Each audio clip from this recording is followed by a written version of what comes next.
আমি কাৰ আগতো মনা নাই, কাৰ এতিয়াও আমি নামানো। হিমন্ত বিশ্ব শৰ্মা অমিত শ্বাহে যদি কাৰ আনিবলৈ বিচাৰিছে, কিন্তু অসমীয়া যুৱ মঞ্চৰ 5 জন নালাগে 10 জনকৈ শ্বহীদ হওক।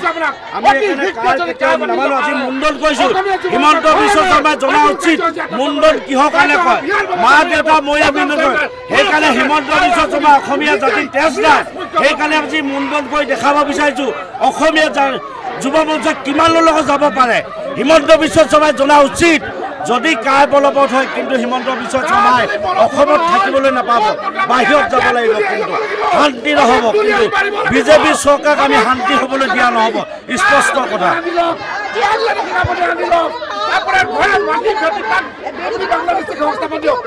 এইবিলাক বেৰিকেড কোনো কাম নাই। যেতিয়া অসমীয়াই জাগিব, বেৰিকেড নালাগে, যি গেটে নহওক ভাঙি ঠাণ্ডা নাযাব, স্পষ্ট কথা। হিমন্ত বিশ্ব শৰ্মাই ৱাল মাৰিলেও কাম নিদিয়ে, লোহা গেট মাৰিলেও কাম নিদিয়ে, বেৰিকেডৰ কথা কোনো কাৰণতে আমি সফল হ'বলৈ দিয়া নহ'ব, স্পষ্ট কথা। আজি মুণ্ডন কৰিছোঁ, কিহৰ কাৰণে মুণ্ডন কৰিছোঁ হিমন্ত বিশ্ব শৰ্মাই জনা উচিত। মোৰ মা দেউতা মৰিলে আমি মুণ্ডন কৰা হয়, কিন্তু হিমন্ত বিশ্ব শৰ্মা মৰিছে। হিমন্ত বিশ্ব শৰ্মাৰ জাতিদ্ৰোহী, সেইকাৰণে আজি আমি মুণ্ডন কাৰ্যসূচী লৈছোঁ। কিজানি মুখ্যমন্ত্ৰী গাড়ীখন গুচি যায়, সেইকাৰণে তেওঁ এতিয়া কাণ মানি ল'ব লৈছে। বাংলাদেশীক আমাক ইয়াত অসমত সংস্থাপন দিব লৈছে, কিন্তু আমি বাৰম্বাৰ কৈ আছোঁ তেওঁ ৱাইফে কিনা, তেওঁ আধাংগীনে কিনা, সেই মাটিত বাংলাদেশে সংস্থাপন দিয়ক, আমাৰ আপত্তি নাই। কিন্তু ইভাগে এক চুকা মাটি আমি এৰি নিদিওঁ।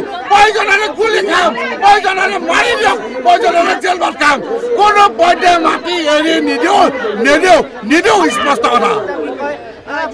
দেখিবলৈ পোৱা গৈছে যে কাউন্সিলৰ বাতিল কৰাৰ দাবীত আজি ইয়াতে মুণ্ডন কাৰ্যসূচী ৰূপায়িত কৰিছে। মুণ্ডন কৰিবলগীয়া হৈছে, যিহেতু দেখিবলৈ পোৱা গৈছে যে বিভিন্ন সময়ত আজিও কিন্তু অসমীয়া যুৱ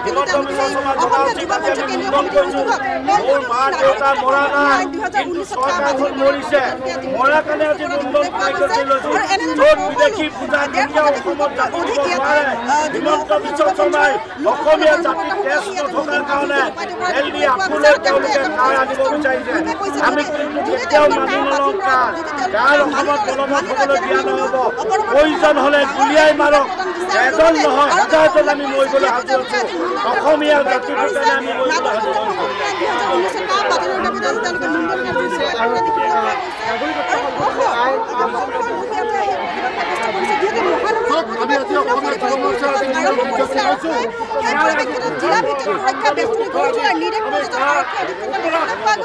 আৰু ইতিমধ্যে ইয়াতে ধৰ্ণা স্থলত বাতিলৰ দাবীত ইয়াতে মুণ্ডন কাৰ্যসূচী ৰূপায়িত কৰিছে আৰু মুণ্ডন কাৰ্যসূচী ৰূপায়িত কৰিছে আমি দেখুৱাইছোঁ।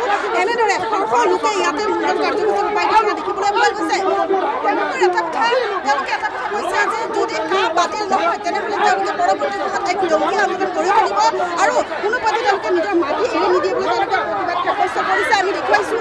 ইয়াৰ সামূহিক দৃশ্য আৰু এনেদৰে বাতিল কৰাৰ দাবীত ইয়াতে প্ৰতিবাদ সাব্যস্ত কৰিবলৈ অসমীয়া যুৱ মৰ্চাৰ বৰ্তমান দুগৰাকী মুণ্ডন কৰিছে আৰু এটা সকলোকে উপস্থিত মুণ্ডন কৰিবলৈ ইয়াতে সাজু হৈছে আৰু তেওঁলোকে এটা কথা স্পষ্টৰূপে কৈছে তেওঁলোকৰ যি মাটি সেই মাটি তেওঁলোকে কোনোপধ্যে এৰি নিদিয়ে। সেইবাবে বাতিলৰ দাবীত ইয়াতে প্ৰতিবাদ সাব্যস্ত কৰা দেখিবলৈ পোৱা গৈছে। ভিডিঅ' জাৰ্নেলিষ্ট পোনপ্ৰথমে অশেষ ধন্যবাদ আৰু অশেষ খুব শুনি ভাল লাগিল, সুখী হ'লোঁ যে শ্ৰী দুলাল বৰা ডাঙৰীয়া তেখেত সঁচাকৈ মোৰ খুব প্ৰিয় বন্ধু আৰু আমাৰ বিশেষকৈ ভোগালী জলপানৰ তেখেত খুব ভাল লাগে। সেয়ে হয়তো সেই হেঁপাহতে তেখেতে যি এই চেনেলটো যেতিয়া NE20 ভাৰতৰ প্ৰথম শুভাৰম্ভ হৈছিল তেতিয়া আমাকো তেখেতে নিমন্ত্ৰণ জনাইছিল সেই অনুষ্ঠানত উপভোগ কৰিবৰ কাৰণে।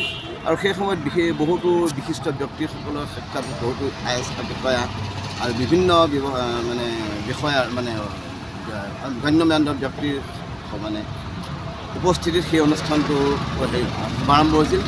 আৰু মই ভাবোঁ এই অহা কালিলৈও চাগে আপোনালোকৰ এনেধৰণেই এই শুভাৰম্ভ হ'ব আৰু সঁচাকৈ এই বিগত 3-3.5 বছৰে তেখেতসকলে অসমৰ লগতে নৰ্থ ইষ্টৰ সমগ্ৰ নৰ্থ ইষ্টবাসী জনসাধাৰণৰ বাবে সঁচাকৈ সত্য আৰু শুদ্ধ সংবাদেৰে যি সেৱা আগবঢ়াই নিলে সেই সেৱাৰ বাবে আমি তেখেতসকলক ধন্যবাদ জ্ঞাপন কৰিছোঁ। বিশেষকৈ তেখেতসকলৰ অনুষ্ঠানত যিসকল জড়িত সংবাদকৰ্মী আৰু বিভিন্ন ধৰণৰ বিষয়াসকল তেওঁলোকৰ হয়তো তেওঁলোকৰ এই যি সহযোগিতা আৰু মানে একাগ্ৰতাৰ ফলতেই হয়তো চাগে আজি এই NE24 ছেটেলাইট ৰূপে ঠন ধৰি উঠিব আৰু আমি অকল দুলাল বৰা ডাঙৰীয়াৰ লগতে তেখেতসকলৰ অনুষ্ঠান কৰ্মৰত যিসকল কৰ্মচাৰী বিষয়া সকলোৱে আমাৰ ফালৰ পৰা শুভেচ্ছা আৰু অভিনন্দন জ্ঞাপন কৰিছোঁ। আৰু মই ভাবোঁ বিশেষকৈ অৰ্থাৎ মই মানে মোৰ ভোগালী জলপান তৰফৰ পৰা মই ভাবোঁ NE24 অসমবাসীক আগন্তুক দিনবিলাকতো এনেধৰণৰ সত্য শুদ্ধ আৰু সাহসী সংবাদেৰে সংবাদ পৰিৱেশন কৰি ৰাইজৰ মাজত সমাদৰ লাভ কৰিবলৈ সক্ষম হ'ব। ধন্যবাদ।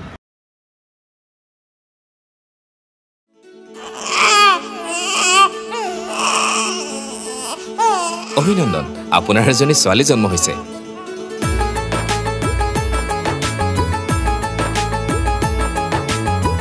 লাহি পাহিয়ে